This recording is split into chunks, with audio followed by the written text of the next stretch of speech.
Today's scripture is Matthew 13:54-58. He came to his hometown and began to teach the people in their synagogue, so that they were astounded and said, "Where did this man get his wisdom and these deeds of power? Is not this the carpenter's son? Is not his mother called Mary? And are not his brothers James and Joseph and Simon and Judas? And are not all his sisters with us? Where then did this man get all this?" And they took offense at him. But Jesus said to them, "Prophets are not without honor except in their own country and in their own house." And he did not do many deeds of power there because of their unbelief. This is the word of the Lord. So January is always an interesting time because there's a lot of recovery from Christmas that happens, especially if you do my work. And one of the things that was interesting this year is this is the first year that me and my new wife were married, and we got to put our families together as part of that. And as most of you know, Emily is a pastor as well. And so there was a time right after Christmas when we were both very, very exhausted and tired. As you can imagine. And Christmas by itself is always a good bit of work around the life of the church. This one even more so because we're trying to put together two families worth of traditions and understandings. And yes, we had two Christmas trees in our house, one upstairs and one downstairs. And one of the things that I was warned about, that Emily warned me about early on, was her undying love and excitement for Christmas movies, especially Hallmark Christmas movies. And early on I said, oh yeah, that sounds great. I like those too. Meaning at the time that I'd seen like two of them, and I thought, oh, those are okay. And having no idea how many of them there actually are. There are a lot. As I found out. At one point, Emily actually came home with a new mat for in front of the house that says, probably watching Christmas movies, right on the front door. And so we did. We watched a lot of Hallmark Christmas movies this season, which was great and fun. But what you quickly figure out is that there's a bit of a formula to these films, because you just can't crank out that many without it. And some nice people, somebody obviously was also married to a former engineer and decided to make little charts to show you like pretty much how all this works. And the formula is pretty basic. Usually there's a person who has gone off somewhere and now has some sort of problem, either some sort of like existential problem, they don't like life or whatever, but there's something going on in that person's life. And then for some reason, they are called to return home. Maybe somebody died and they're inheriting something. There's some kind of crisis. There's whatever reason.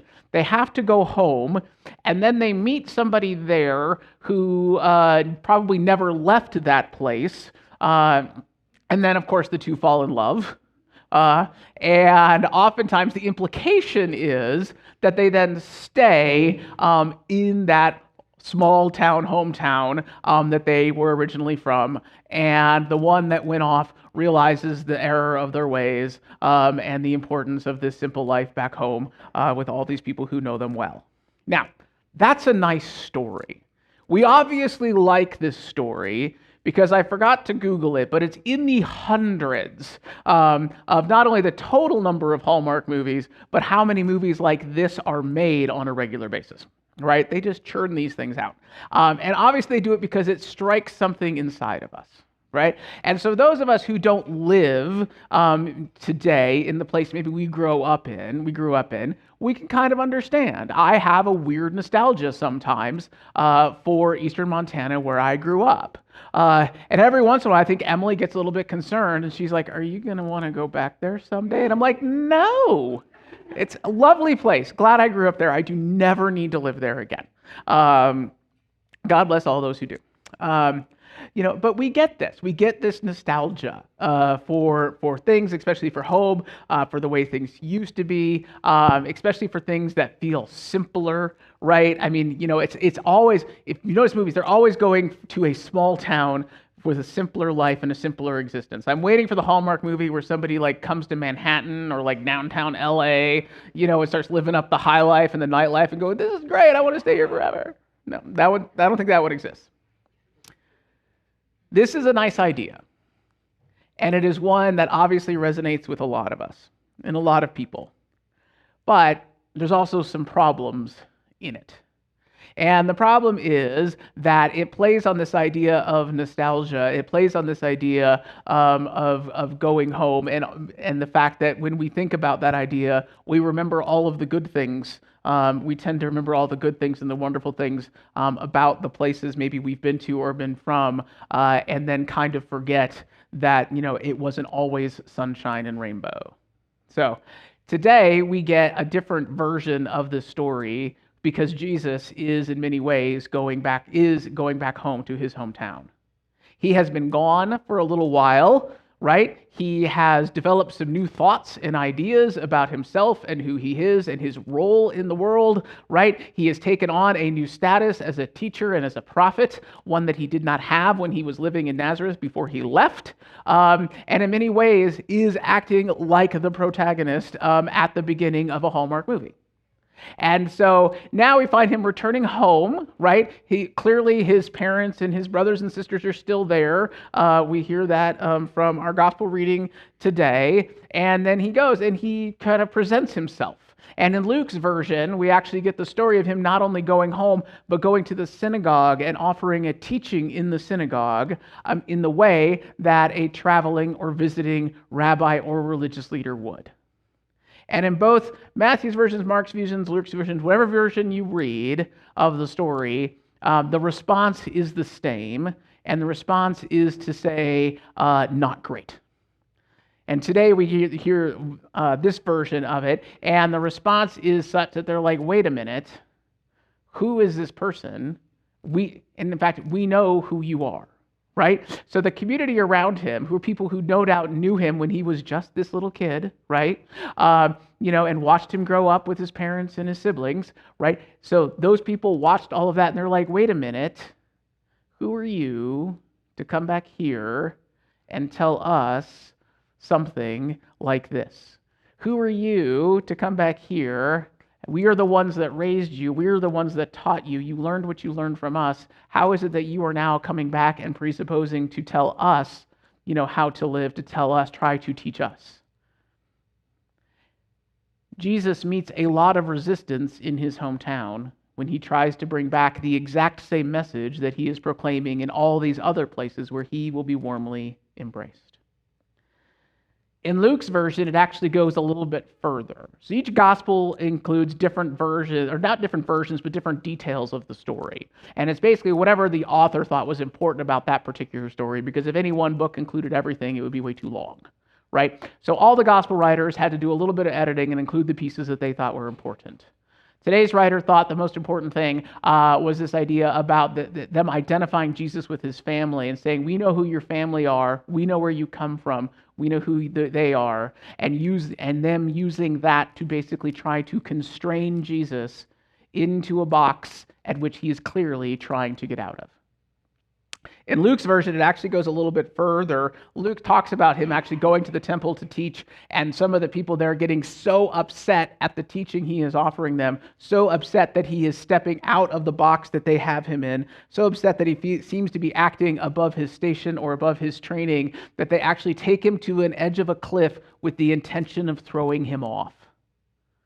That's how much those folks in Jesus' hometown did not want or could deal with the change that they were seeing in him. Now, of course, they're not successful in doing this. We know that because we know the story continues on. But it is an interesting response. And you can start to question, like, why would they do this? This seems all very extreme, right? Why would they not be excited and happy, right? That here comes one of their own coming home. He's coming home with all this new knowledge, this new understanding. It says that it says in all of them that he doesn't do very many deeds of power, but he still does some. He performs some sort of miracles while he was there. He is able to teach and teach in a way that almost nobody else at the time is able to teach. He's obviously gained some wisdom along the way since he has been gone. Why are they not excited that really one of their own is making good and coming back and now sharing all this with them? Well, we're not entirely certain. It doesn't actually say why, but it doesn't take much to kind of figure it out. No doubt, remember, the place and the time that we are living in is Jesus is part of a community, the Israelites, and the Israelites are in this land that God has promised them, but they are not in charge, right? The Romans are in charge. And the Romans have basically taken over everything, and they've installed their puppets in all the places of authority, including the king and including the priests in the temple and everything else, right? And they are very clearly in charge, and they want to stay in charge. And the Romans do not respond kindly when people threaten or even look like they're challenging their authority. In fact, if we go forward a few chapters, we will see this is one of the things that starts to get Jesus in real trouble, right? Is the religious leaders of his day who are beholden to Rome don't like the fact that he is challenging both their authority and the authority of Rome. And so here we have this group of people who live in this small town, usually, presumably living kind of a peaceful life, hoping that they can continue to fly under the radar of Rome and stay out of all of the politics of the time and simply go about their day-to-day life and their day-to-day existence as they have. Most of us, I think, can relate to that. We like it when life goes the way that we expect it to, right? I like my routines. I like knowing when I'm going to get up in the morning and what's going to happen that day. And I'm not always the best at responding when the unexpected happens and messes up my very well thought out plans. In psychology, we call this the status quo bias. Right? Whatever the status quo is, we have a bias towards the status quo continuing because as long as it is status quo, even if that status quo isn't great, even if it's not wonderful, at least then we have some ability to predict what we think is going to happen that day, that week, and that month. Right? We all like that predictability. If life literally was changing all the time and in all the places, in all the ways that it can, it would be exhausting. So human beings have developed this bias that says we like things to generally stay the same. So when Jesus comes back, and the Jesus that comes back clearly is different than the Jesus they said goodbye to before, or the Jesus they saw raised, you can see where people's antennas would start to go up a little bit, and they'd be like, "What's going on?" It's great that Jesus is back, but he's here? Why is he here? And though they're probably not conscious of it, somewhere deep in their minds, there's something that's saying, is this person coming back to disturb the status quo, the way that we know life to be? And the more that Jesus talks and the more that Jesus is teaching, it doesn't take people long to figure out that he is doing something slightly different than the other leaders of his day are. And no doubt people in that community started to get concerned. This person sounds like he may be trying to stir up some trouble. I'm not sure we want that kind of trouble here. And so they try to put Jesus back in the box that they had thought he was living in by reminding him and reminding everyone, isn't this Mary and Joseph's son, the son of a carpenter? And we've talked about this before. A carpenter was not a skilled and honored trade person in the day. A carpenter was one of the lower class of people you could be, right above shepherds. Because if you were a carpenter and had to engage in that kind of work, you had to do it because you didn't have any land to take care of. And if you don't have any land, then you're not really anybody at the time Jesus lives. At the time Jesus lives, almost everybody's involved in the business of growing, producing, and cultivating food. If you're a carpenter, you're not part of that because you don't have the means and the ability to do so, because you don't have land or you don't have animals, all those things that are markers of wealth at the time. So when they say Joseph is a carpenter, they're basically saying Joseph is a hired hand. He's a hired hand doing work for other people because he doesn't have any other options. And so in this question of, isn't this Joseph and Mary's son, the son of a carpenter, they're basically saying, isn't this Jesus who grew up on the wrong side of the tracks to that poor couple, Mary and Joseph, right, who didn't have much, probably didn't have much education or opportunity? Who is that person to come back here now and try to teach us about how we ought to be living? And why is he coming back here now to stir up trouble, possibly stir up trouble with the religious leaders and the political leaders of our time. In that context, I think the people in Jesus' hometown of Nazareth are a little bit more sympathetic, though still rather wrong. But we know that now because we know where the story goes. We know what Jesus will ultimately become. At their place and at their time, this is very early, right? We're in the chapter 4. We're barely into the story yet, right? They don't know that. They've not seen much out of Jesus yet. Throughout human history, you will run across different times and different places where we have all, either individually or collectively, suffered from the challenge of the status quo bias. Even when something comes along that is clearly important, clearly exciting, and clearly better than what we had been before. Had they actually taught and listened to what Jesus was trying to teach them and what Jesus was trying to do, you would hope that they recognize, like we recognize today, he is there to teach them and help them understand that there's actually a better way to live. There's a way to live more in accordance with God's will in our life, and that doing that can't help but be a good thing. They can't hear that because all they can really see is what's changing and the problems that might come with that change. So, as I was thinking about this, I was thinking about those things that we look back on now and say universally that was a good thing. We needed that development, that technology, whatever it is, changed the world, and it fundamentally changed the world for the best. One of the best examples, of course, of this is the printing press. We would not be here today if it were not for the printing press, right? The Reformation in our church that basically leads to the Protestant tradition of which we are a part would not have been possible without the printing press. You need the printing press because without it, you cannot disseminate information or new ideas all that quickly. It takes a long time to hand copy a manuscript if you've ever tried to do it. You don't want me to do it because you'd never be able to read it if I did.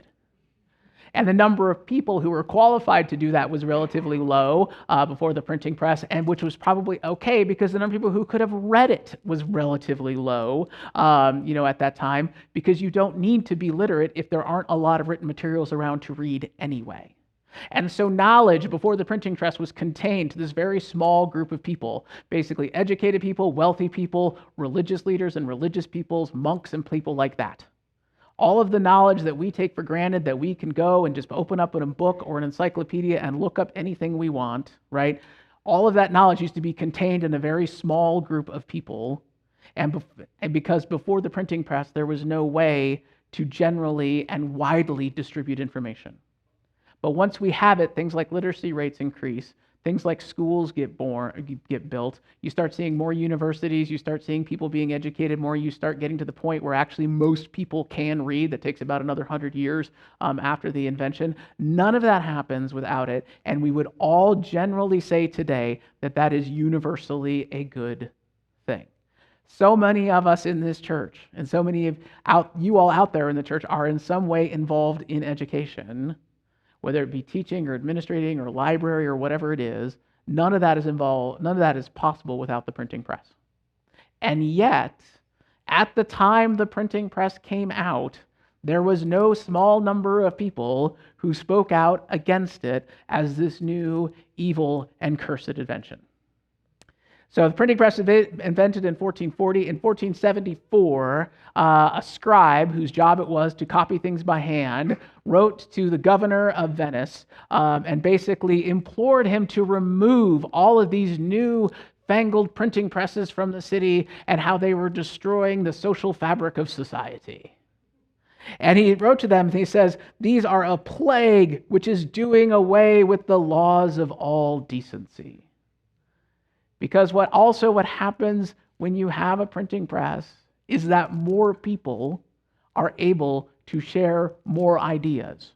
Not just the select few who are rich enough or privileged enough to have the ability to read and write and the opportunity to have a group of scribes around them to transcribe their words, right? Not just them, but suddenly more people can share thoughts and ideas. Martin Luther does not get to share his ideas about the church and what it could be without the printing press, because he never would have had the opportunity or the facilities to spread his information that widely. John Wesley, the founder of Methodism, would not have been able to do what he did without the press. And yet, at the time of its invention and early adoption, there was no small number of people who saw it as something threatening and challenging to the status quo that they were used to. And let's be honest, the status quo that they were benefiting from. We have a word for people who are resistant to things like this and the adoption of new technology, and we call them what? Luddites, right? Has anybody ever been called a Luddite? My kids did yesterday. We're having a whole conversation about TikTok because it's in the news right now. And they're like, Dad, don't be a Luddite. I'm like, one, good English language. I'm glad you know what that word is. And two, shut up. I was there when the internet was born. I have a degree in this stuff. Don't tell me about technology. No. Anyway. But some of us probably don't know that the Luddites were actually a real group of people. Right? They were an actual group of people about 400 years after the invention of the printing press, and it didn't actually have anything to do with the printing press. In that case, it was about the invention of basically mechanical weaving. Because before that early 1800s, weaving was actually a job that most people did in their homes. And so if you were a weaver, you basically had a small loom in your home, and you would do work at home, and it was basically a work-from-home job. And so you would get some raw materials from somebody who owed it, you would take it home, you would return back to them the finished product, and they would pay you for it. And that meant, it was a job that women could do and still take care of their kids because they were in their house. And there are a lot of people who, benefited from that system. Well, the new mechanical looms that come out, one are very, very large and very, very expensive. So you're not going to have those in your home. You're going to have them somewhere else. And it's really the invention of the mechanical loom that we start to have things called factories. And instead of bringing stuff home and doing your work at home, you had to go to where the work was. And the work that you were going to do was no longer as skilled a work, basically managing the machine, as it was when you were doing it in your house. And so many people who had made their living weaving cloth at home found themselves very, very threatened by these new mechanical devices that were going to do it in another place, do it more efficiently, and do it more cheaply. And this is really the beginning of the Industrial Revolution. Now, the Luddites are a group of people that decided to fight back, and they fought back in a bunch of different ways, but one of the ways they fought back was actually going to these new factories and physically destroying the machines there. So much so that they had to pass new laws that made it expressly forbidden, it made it especially illegal to destroy machines, which you would think would have already been one, but apparently not. And I remember hearing about this story and having kind of that basic reaction of, that some of us might have. It's like, well, it's progress. You can't stop progress, and that kind of thing. But you also recognize they kind of have a point, right? The status quo for them is working, and it's actually working well. And there's a whole group of people for whom it is working well. And so what they can see is the fact that they are losing their kind of way of life, their way of being. They're feeling threatened by that. What we know now is because of things like the loom and because of other inventions that will come along in farming and things like that, things like widespread famine in the UK basically stop existing. When we start to have things like mechanical looms and things like that, when the price of fabric comes down, suddenly you have it to the point where most people, regular people, can actually afford the clothing that they need. They can afford the food that they need. And generally speaking, the quality of life that we enjoy today, the fact that, all of us have a closet full of clothes, more than we need, right? And most of us have more food in our refrigerator than we are able to eat, is thanks mostly to all of these amazing progresses in technology that were made over the last 200 years. And most of us would say the fact that for the most part, especially in the Western world, we don't really deal with things like famine anymore is a good thing. And most of us would not want to or choose to go back to a time, a simpler time, a more basic time, when that was still something that was occurring. And yet, there were a lot of people deeply impacted along the way. The Luddites actually have a point. And their point was not that, necessarily that these machines are bad, but it's that they didn't feel like them and their needs and their livelihoods were being accounted for as all of this technology was being brought on board and all of this change was happening. They could see the status quo. Throughout life and throughout history, we've faced these times when things changed quickly and things changed unexpectedly. Jesus is dealing with one of those times in his time. He is here to bring a radically new and different message to his people that will not stay contained to his people, but will then travel throughout what will then eventually be the entire world. We are still talking today, 2,000 years later, about things that he did all that time ago, and one conversation he had in one synagogue in his hometown, literally 2,000 years ago. So when those folks gathered around and heard his message and thought, oh my gosh, this is different, this is new, this might lead to trouble, this might lead to change, they were right. They were correct about what was going to happen next, and that it was going to lead to a lot of challenging, disruptive, and disrupted times for not only Jesus, but those around him, for not only the days and weeks, but months and years and decades and centuries to come. And yet, it's what needed to happen. It's what needed to happen so that we can sit here today and know about God's love, know about God's grace, know about the way that God wants us to live, and know all of the things that Jesus would go on and the Holy Spirit would go on to teach not only the people then, but continues to teach us today. And the truth is, for every printing press and for every mechanical loom that ultimately ends up benefiting society, there are so many other ideas that seem like really great ideas at the time that turn out not to be so great. And of course, you look at things like, prohibition. We've talked about that before. It actually had wonderful intentions behind it, but did not work out the way that we thought it did. Today, one of the things we're dealing with, one of the ideas we're dealing with today and trying to figure out a way around, if you've spent any time on I-25 trying to map, go up and down, into Denver, you might think like freeways aren't a bad idea, but maybe it shouldn't have been our only idea, right? I wouldn't mind another way to get back and forth. But we spent most of a century focusing on one way of getting around, and now there are so many of us and so many cars running around, we're having to step back and go, was that the best idea? Was that the only idea we could have done? I wouldn't mind another option personally. This not only happens, though, in big ways, it not only happens in societal ways, it can happen individually in our lives too.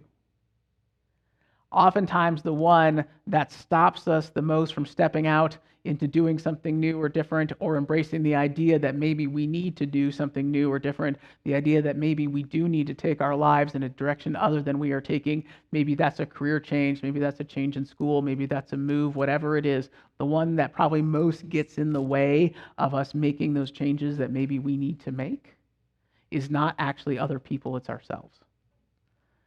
I think we live in a time when we ourselves are the best at putting ourselves into boxes, and we don't need a lot of people around us to do it. And if sometimes we are willing to step outside of it, there might be something wonderful on the other side. One last story, and it's about Harland David Sanders, who you might know of as Colonel Sanders. Colonel Sanders, of course, is well known to us as the founder of Kentucky Fried Chicken. And really, honestly, what we might not recognize is he was actually really the first one to bring the idea that fried chicken could be something other than like a diner staple or something like that, but really bring it to the masses. What's interesting I love about Colonel Sanders' story is that when he did it, he was actually already over 50 years old when he started KFC. He, before that, had been a gas station operator. He actually once got involved in a shootout, which is a hilarious story.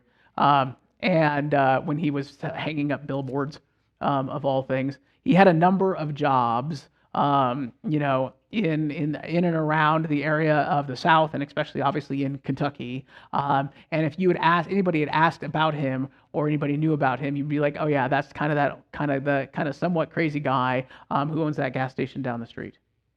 But he also had this weird passion for food, and he had this weird passion for chicken. And he came up with this special recipe and this special way of cooking it that let you do it in mass and in quality. And he tried to convince other people to learn to do it his way. He didn't want to start a restaurant. He actually went around to 100 different other restaurants and basically tried to license to them his technique for cooking fried chicken. And he was turned down over 100 times. Clearly, the community around him was trying to tell him, Mr. Sanders, you're cute and all, but we don't want what you're selling. Today, we know that apparently they were wrong. Kentucky Fried Chicken not only is popular here, it's incredibly popular in China. Don't ask me why. They love it. There's actually more KFCs in China and Japan than there are in the United States anymore. I guess they like chicken. Who knew?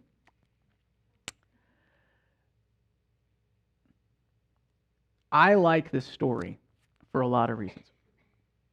I like this story because it reminds us of something important. Well, a lot of important things. We may have something in our lives. You may have something in your life that you feel passionate about, that you feel excited about, that you are wondering if you are crazy for caring about something as much as you care about it because nobody else around you seems to care as much as you do. Too often, we can stifle those ideas and those thoughts. We can put our own selves back in a box. Or if we are brave enough to share that with our friends or our families around us, we may get the kind of standard reaction we get where they point out all the problems with whatever it is you just shared with them. Whatever idea you may have about your life or life in general, or what might be different for you, or you might want to be different for your community or your church or whoever it is. Because we are all have inside of us that bias towards the status quo. And oftentimes we have it because it helps us. We have that bias because it is useful to us. And it is useful to us until it's not. Jesus has to break out of the box that his hometown put him in. It's the reason he had to leave there and move somewhere else in order so that he could do the work that he did. Because he did that, we get to be here. We needed the printing press and we needed the loom. I'm not sure if we needed KFC, but it's nice to have.